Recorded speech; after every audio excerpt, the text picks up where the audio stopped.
terkait bagaimana sikap Indonesia dalam menghadapi pemerintahan Trump yang baru ini.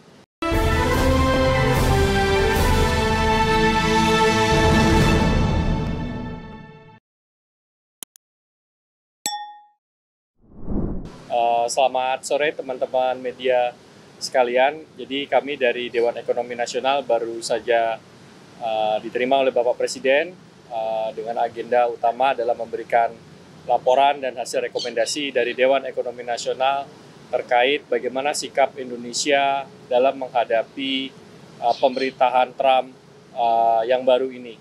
Bagaimana dampak atau potensi dampak yang akan terjadi kepada Indonesia dari segi kebijakan Trump, terutama terkait dengan tarif, terkait dengan imigrasi, bagaimana dampaknya terhadap ekonomi kita, apa dampak positif dan negatifnya. Tadi kami sudah laporkan secara detail kepada Bapak Presiden, dan Bapak Presiden juga sudah memberikan arahan-arahan kepada kami untuk menindaklanjuti.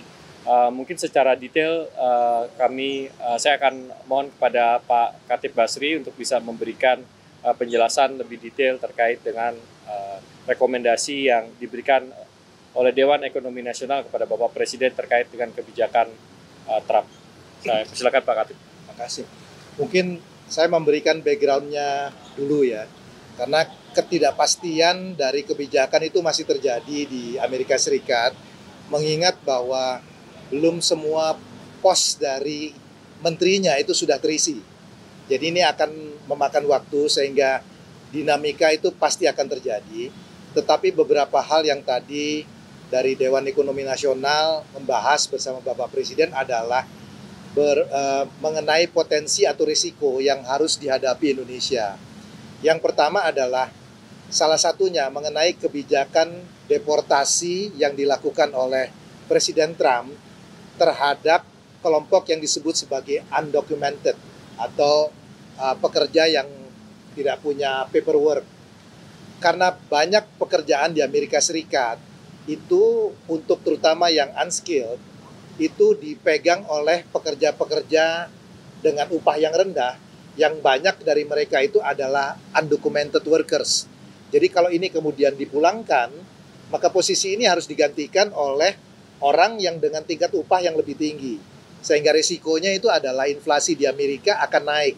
Kalau inflasi di Amerika akan naik, maka The Fed itu mungkin tidak mudah untuk menurunkan bunga, bahkan mungkin akan meningkatkan bunga.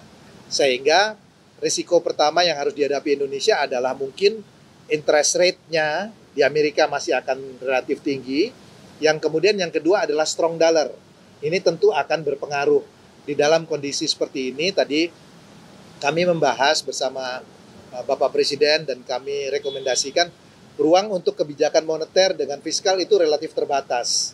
Nah, yang penting dilakukan dan Bapak Presiden tadi juga mendukung adalah dilakukan yang namanya structural reform, menyangkut mengenai penyederhanaan izin, perbaikan iklim investasi, implementasi dari GovTech yang semakin cepat. Karena kalau misalnya digitalisasi dilakukan, itu proses dari bureaucratic hurdles-nya itu akan bisa diatasi.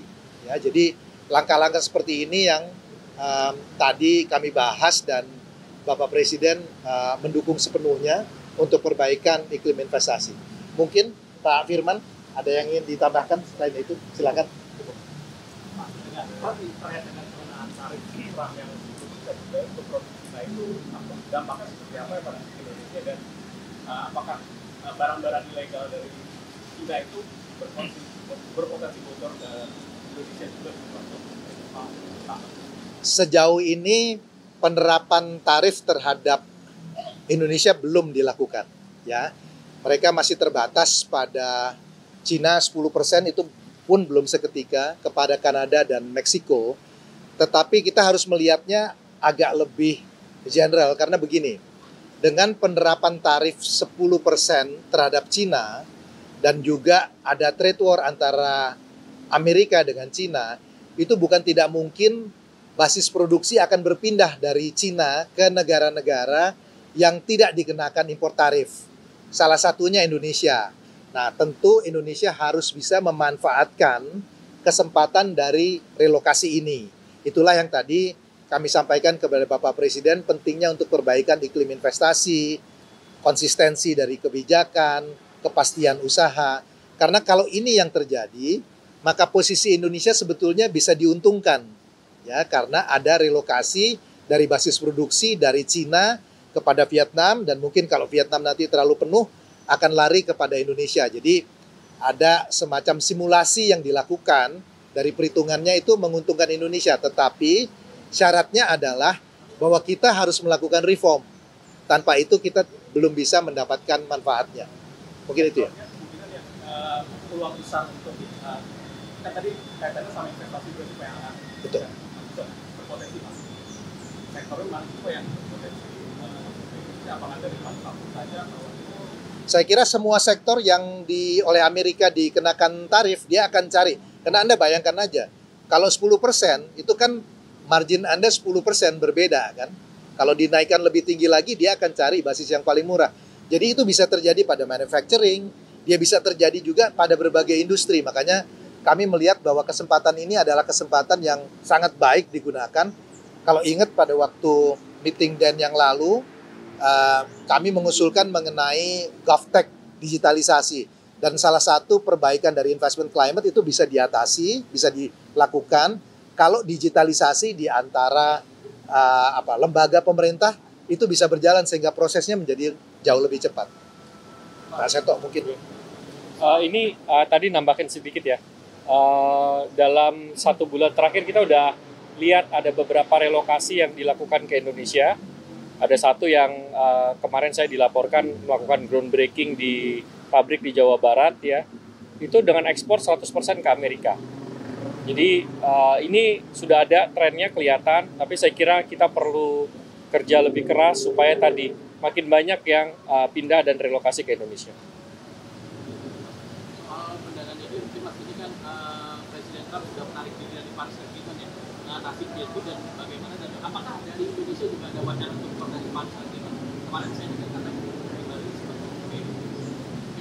Ya, saya kira nanti kita perlu lihat ya, karena tadi Pak Khatib sampaikan ini masih banyak uncertainty kebijakannya ya terkait dengan hal ini ya.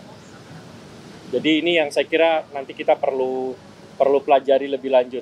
Tapi pada intinya transisi energi itu harus disesuaikan oleh masing-masing negara ya. Jadi tidak bisa satu formula yang diterapkan kepada seluruh negara, nggak bisa. Jadi kita juga harus punya metode transisi energi sendiri yang tadi bisa menyeimbangkan kepentingan ekonomi juga. Kita tidak mau juga terlalu mendorong agresif, nanti harga-harga jadi mahal gitu ya, atau nanti proses produksinya terganggu, industrinya terganggu. Jadi memang ini harus ditentukan skenario strateginya sendiri oleh Indonesia. Uncertainty-nya sendiri gimana Mas? Apakah ada kelanjutan? Ya kita masih tunggu. So far sih belum ada pergerakan apapun. Mas, masih tentang pendanaan tim juga. Dengan dihentikannya ini, apakah sudah ada juga rekomendasi dari dan juga ke Presiden untuk mencari investor-investor lain?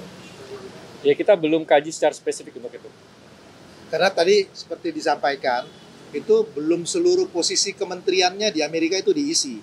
Jadi kalau mau tahu secara pasti kebijakannya, Anda kan juga lihat kan di media, mau diterapkan tarif sekian, ternyata prakteknya angkanya berbeda. Ya.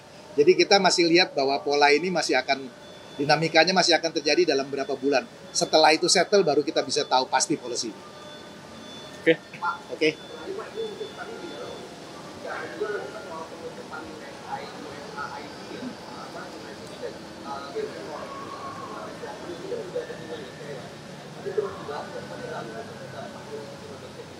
Enggak spesifik. Karena saya kira kan itu kebijakan internal pemerintah Amerika ya. Oke. Makasih ya. Terima kasih ya.